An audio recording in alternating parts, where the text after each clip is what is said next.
Hello friends, कैसे आप सभी? उम्मीद है कि आप लोग अच्छे होंगे और काफ़ी अच्छे से पढ़ाई भी करेंगे। तो कक्षा 9 का इतिहास देखेंगे, 25 क्वेश्चन अभी देखेंगे, फिर बाद में दूसरा वाला क्वेश्चन भी देखेंगे। तो इसमें 25 क्वेश्चन हैं और बाइलिंगुअल में हिंदी प्लस इंग्लिश में है और डेफिनेशन के साथ भी है। ठीक है, ये इंपॉर्टेंट होने वाली है जो आपके लिए जेटेट का हो या फिर बीपीएससी का हो या फिर सीटेट में नहीं आती है। अगर अदर स्टेट एग्जाम है उसमें आएगी, फिर जो आप एसएसटी बेस्ड पर जो एग्जाम देते हैं उसमें आपको हेल्पफुल होगी। तो इसमें देखेंगे इतिहास का हिस्ट्री है, यानी इतिहास को इंग्लिश में हिस्ट्री कहते हैं। तो अतीत की घटनाओं का क्रमबद्ध अध्ययन ही हिस्ट्री है। ठीक है, जब अतीत की घटना जो बीत चुका होता है उसको क्रमबद्ध तरीके से हम लोग उसके बारे में पढ़ते हैं, जानते हैं, तो वो क्या होता है? इतिहास। इंग्लिश में कहेंगे तो history is the systematic study of past events. क्या है इंग्लिश में? History is the systematic study of past events. ठीक है, क्रांति, रिवोल्यूशन, क्रांति क्या है? समाज या शासन में अचानक और बड़े परिवर्तन। तो इंग्लिश में देखेंगे तो a revolution is a sudden and major change in society और गवर्नमेंट। अब देखेंगे लोकतंत्र के बारे में। डेमोक्रेसी क्या है? जनता द्वारा चुनी गई सरकार की व्यवस्था। Democracy is a system in which people elect their government. साम्राज्यवाद के बारे में देखेंगे तो एम्परलिज, एक शक्तिशाली देश द्वारा दूसरे देश पर नियंत्रण स्थापित करना। तो imperialism is the policy of controlling other countries. उपनिवेश क्या है? कॉलोनी, किसी शक्तिशाली देश के अधीन शामिल क्षेत्र। ठीक है, a colony is a territory control by another country. A colony is a territory control by another country. अब 25 क्वेश्चंस का सिलसिला देखेंगे। फर्स्ट नंबर क्वेश्चन, इतिहास क्या है? तो इतिहास अतीत की घटनाओं का अध्ययन है। ठीक, history is the study of past events. France की क्रांति कब हुई थी, यानी फ्रांसीसी क्रांति कब हुई थी? ये वन लाइनर क्वेश्चन है, इसका जवाब हो जाएगा 1789 ईस्वी में। क्वेश्चन नंबर 3 का, फ्रांसीसी क्रांति का नारा क्या था? स्वतंत्रता, समानता और बंधुत्व। Liberty, equality and fraternity. ठीक है, fraternity, liberty, equality and fraternity. Question number 4, Louis 16वें कौन थे? फ्रांस के राजा। He was the king of France. Bastille क्या था? क्वेश्चन नंबर 5, बास्तिल क्या था? तो फ्रांस का प्रसिद्ध किला और जेल था। It was a famous prison fortress in France. Question number 6, लोकतंत्र क्या है? जनता द्वारा चुनी गई सरकार। Government elected by the people. Question number 7, संविधान क्या है? देश का सर्वोच्च कानून क्या है? संविधान। ठीक है, संविधान क्या है? तो देश का सर्वोच्च कानून, यानी देश के बारे में जितने भी कानून है सब संविधान में लिखा हुआ होता है। तो supreme law of a country. Question number 8 में, रूसी क्रांति कब हुई? 1917 ईस्वी में। क्वेश्चन नंबर 9, रूस के अंतिम जार कौन थे? तो जार निकोलस द्वितीय। क्वेश्चन नंबर 10, बोल्शेविक के नेता कौन था? तो व्लादिमीर लेनिन। बोल्शेविकों का नेता कौन था? तो बोल्शेविकों का नेता व्लादिमीर लेनिन था। क्वेश्चन नंबर 11, नाजीवाद के नेता कौन था? Adolf Hitler. ठीक है। क्वेश्चन नंबर 12, जर्मनी में नाजी शासन कब शुरू हुआ? 1933 ईस्वी में। क्वेश्चन नंबर 13, प्रथम विश्व युद्ध कब हुआ? 1914 टू 1918। क्वेश्चन नंबर 14, द्वितीय विश्व युद्ध कब हुआ? 1939 टू 1945। क्वेश्चन नंबर 15, साम्राज्यवाद क्या है? तो दूसरे देशों पर अधिकार स्थापित करने की नीति ही साम्राज्यवाद है। The policy of controlling other countries. Question number 16, उपनिवेश क्या है? तो दूसरे देश के नियंत्रण में रहने वाला क्षेत्र। A territory ruled by another country. Question number 17, औद्योगिक क्रांति कहाँ शुरू हुई? तो इंग्लैंड में। क्वेश्चन नंबर 18, औद्योगिक क्रांति का मुख्य प्रभाव क्या था? औद्योगिक क्रांति का मुख्य प्रभाव क्या था? मशीनों का उपयोग बढ़ा हुआ और उद्योगों का क्या हुआ? विकास हुआ। मशीनों का उपयोग बढ़ा और उद्योगों का विकास हुआ। Machine use increase and industries developed. ठीक है। क्वेश्चन नंबर 19, किसान आंदोलन क्यों होते हैं? अपने अधिकारों और सुविधाओं की मांग के लिए। ठीक है, किसान आंदोलन क्यों होते हैं? तो अपने अधिकारों और सुविधाओं की मांग के लिए। क्वेश्चन नंबर क्वेश्चन नंबर 20 का देखेंगे। पहले इसका इंग्लिश वाला तो देख लेते हैं। To demand their rights and better facilities. Question number 20, समाजवाद क्या है? क्वेश्चन नंबर 20 का समानता और सामूहिक हित पर आधारित व्यवस्था ही समाजवाद है ना। इसका इंग्लिश में देखेंगे, a system based on equality and collective welfare. ठीक है। क्वेश्चन नंबर 21, पूंजीवाद क्या है? तो क्वेश्चन इसका जवाब हो जाएगा निजी स्वामित्व और लाभ पर आधारित आर्थिक व्यवस्था। An economic system based on private ownership and profit. Question number 22, मताधिकार क्या है? मतदान करने का अधिकार, the right to vote. Question number 23, राष्ट्रवाद क्या है? तो अपने राष्ट्र के प्रति प्रेम और निष्ठा। क्वेश्चन नंबर इसका इंग्लिश वाला देखते हैं, love and loyalty towards one's nation. Question number 24, इतिहास पढ़ने का महत्व क्या है? तो इससे हमें अतिशय सीख मिलती है ना। It's helps as a learn from the past. Question number 25, आधुनिक विश्व का निर्माण किन घटनाओं से प्रभावित हुआ?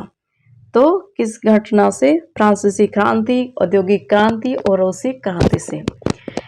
बाय द क्या है? By the French revolution, industrial revolution and Russian revolution. ठीक है। क्वेश्चन नंबर 26, फ्रांसीसी क्रांति का मुख्य कारण क्या था? तो सामाजिक असमानता, आर्थिक संकट और निरंकुश शासन था। The social inequality, economic crisis and absolute monarchy. Question number 27, तृतीय वर्ग थर्ड स्टेट में कौन लोग शामिल थे? तो किसान, मजदूर, व्यापारी और मध्यम वर्ग, ये चारों थर्ड वर्ग में शामिल थे। ठीक है। Patients, workers, merchants and the middle class. Patients, workers, merchants and the middle class. Question number 28, मानव और नागरिक अधिकारों की घोषणा कब हुई? ना 1789 ईस्वी में। क्वेश्चन नंबर 29, गिलोटिन क्या था? मृत्युदंड देने का एक यंत्र। Machine used for execution by beheading. Question number 30, Jacobin कौन थे? फ्रांस का एक क्रांतिकारी राजनीतिक समूह, a revolutionary political group in France. Question number 31, रूस में समाजवादी आंदोलन का उद्देश्य क्या था? सभी लोगों को समान अधिकार और अवसर देना, to provide equal rights and opportunities to everyone.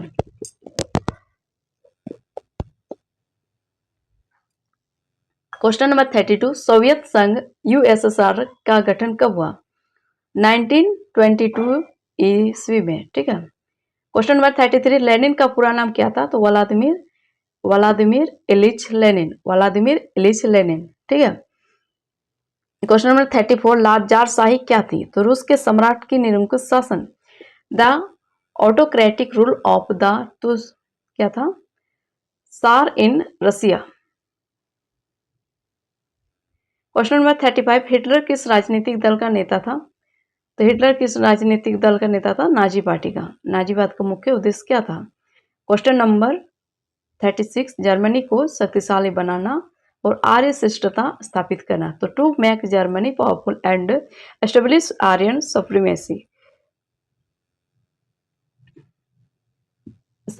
ठीक है। क्वेश्चन नंबर 37, यहूदियों पर अत्याचार को क्या कहा जाता है? होलोकास्ट। क्वेश्चन नंबर 38, प्रथम विश्व युद्ध का तात्कालिक कारण क्या था? ऑस्ट्रिया की युवराज फ्रांज फर्डिनेंड की हत्या, द असैसिनेशन ऑफ क्या है? Archduke French Ferdinand. ठीक है, फर्डिनेंड। क्वेश्चन नंबर 39, औद्योगिकरण का अर्थ क्या है? मशीनों द्वारा बड़े पैमाने पर उत्पादन, large scale production using machines. Question number 40, Bharat में अंग्रेजों का शासन किस प्रकार का था? तो औपनिवेशिक था ना, कॉलोनिकल शासन। क्वेश्चन नंबर 41, राष्ट्रवाद से क्या तात्पर्य है? अपने देश के प्रति प्रेम, एकता और समर्पण, love, unity and devotion towards one's nation. इतिहास के प्रमुख स्रोत कौन कौन से हैं? तो शिलालेख, सिक्के, पांडुलिपियां, अभिलेख और पुरातात्विक अवशेष। Inscription, coins, manuscripts, records and archaeological reminds, ये सारे हैं। क्वेश्चन नंबर 43, पुरातत्व आर्कोलॉजी क्या है? प्राचीन वस्तुओं और अवशेषों का अध्ययन, the study of unsent objects and remains. Question number 44, अभिलेख आर्कीव्स क्या है? तो ऐतिहासिक दस्तावेजों का सुरक्षित संग्रह, a collection of historical documents. Question number 45, इतिहासकार कौन होता है? तो इतिहास का अध्ययन और लेखन करने वाला व्यक्ति इतिहासकार होता है ना। A person who studies and rights history. Question number 46, फ्रांसीसी क्रांति का विश्व पर क्या प्रभाव पड़ा? लोकतंत्र, समानता और स्वतंत्रता के विचारों का प्रसार हुआ। It spread the ideas of democracy, equality and liberty. Question number 47, रूसी क्रांति का सबसे बड़ा परिणाम क्या था? तो दुनिया का पहला समाजवादी राज्य स्थापित हुआ। The world's first socialist state was established. Question number 48, द्वितीय विश्व युद्ध के बाद कौन सा अंतर्राष्ट्रीय संगठन बना? तो संयुक्त राष्ट्र, United Nations, the United Nations. Question number 49, आधुनिक इतिहास किसे कहते हैं? लगभग 18वीं शताब्दी के बाद की ऐतिहासिक घटनाओं का अध्ययन। The study of historical events from around the 18th century onwards. Question number 50, इतिहास पढ़ने से क्या लाभ होता है? तो अतीत की गलतियों से सीख मिलती है और वर्तमान को बेहतर समझने में सहायता मिलती है। It's helps us learn from past mistakes and understand the present better. Present क्या है? बेटर। अब देखेंगे ऑब्जेक्टिव टाइप का क्वेश्चन, वस्तुनिष्ठ प्रश्न। क्वेश्चन नंबर फ्रांसीसी 1 का, फ्रांसीसी क्रांति कब हुई थी? 1789 को। फ्रांस का राजा कौन था? लुई 16वें। फ्रांसीसी क्रांति का नारा क्या था? स्वतंत्रता, समानता और बंधुत्व। बास्तिल क्या था? जेल। रूसी क्रांति कब हुई थी? 1917 को। रूसी क्रांति का नेता कौन था? लेनिन। जर्मनी में नाजी पार्टी का नेता कौन था? हिटलर। नाजी शासन कब शुरू हुआ था? 1933। प्रथम विश्व युद्ध कब हुआ था? 1914 से 1918 तक। द्वितीय विश्व युद्ध कब शुरू हुआ था? 1939 से 1945 तक। औद्योगिक क्रांति सबसे पहले कहाँ हुई थी? इंग्लैंड में। संविधान क्या है? इसका क्या काम है संविधान का? देश का सर्वोच्च कानून, supreme law of a country. ठीक है। लोकतंत्र में सरकार किसके द्वारा चुनी जाती है? तो जनता द्वारा चुनी जाती है। साम्राज्यवाद का अर्थ क्या है? तो साम्राज्यवाद का अर्थ है कंट्रोल ओवर दूसरे देशों पर नियंत्रण। क्वेश्चन नंबर 15, उपनिवेश किसे कहते हैं? तो उपनिवेश कैसे कहते हैं? दूसरे देश के अधीन क्षेत्र, but territory ruled by another country. चार निकोलस द्वितीय किस देश के शासक थे? तो किस देश के शासक थे? रसिया के। नाजी पार्टी किस देश की थी? नाजी पार्टी कहाँ की थी? तो जर्मनी की थे। हॉलोकास्ट किससे संबंधित है? तो हॉलोकास्ट यहूदियों के नरसंहार से है। इतिहास का किसका अध्ययन है? तो इतिहास अतीत का अध्ययन है। इतिहास लिखने वाला व्यक्ति क्या कहलाता है? इतिहास का हिस्टोरियन। लोकतंत्र का अर्थ है जनता का शासन। फ्रांसीसी क्रांति किस देश में हुई थी? तो फ्रांस में हुई थी। लेनिन किस देश से संबंधित थे? तो लेनिन रूस से संबंधित थे। संयुक्त राष्ट्र यूएन की स्थापना कब हुई थी? 1945 को। इतिहास का मुख्य उद्देश्य क्या है? केवल अतीत को समझकर वर्तमान और भविष्य को बेहतर बनाना। To understand the past and improve the present and future. ठीक है फ्रेंड्स, इस प्रकार से हम लोग ये सारे किए। और आप लोगों को कैसा लगा जरूर कमेंट में बताइएगा, और आपको किस प्रकार की वीडियो चाहिए आप हमें ज़रूर बताइए। फिर मिलेंगे दूसरे वीडियो में। तब तक के लिए आप लोग मुझे लाइक, कमेंट, शेयर और सब्सक्राइब जरूर कर लीजिए। ठीक है, ये सारी चीज़ आपको ज़रूर करना है, और साथ में हाइप भी कर दीजिएगा। ठीक है। हाँ, और एक चीज़, अगर आपको नोट्स चाहिए तो इस नंबर पे आप हमें मैसेज करके ले सकते हैं, 9031233399। इसमें आप व्हाट्सएप मैसेज कर सकते हैं। काफ़ी कम प्राइस पर मिल जाएगी। लगभग में आपके दो ट्रॉफी के बराबर प्राइस क्या कहते हैं इसका रुपीज़ लगेगी। ठीक है।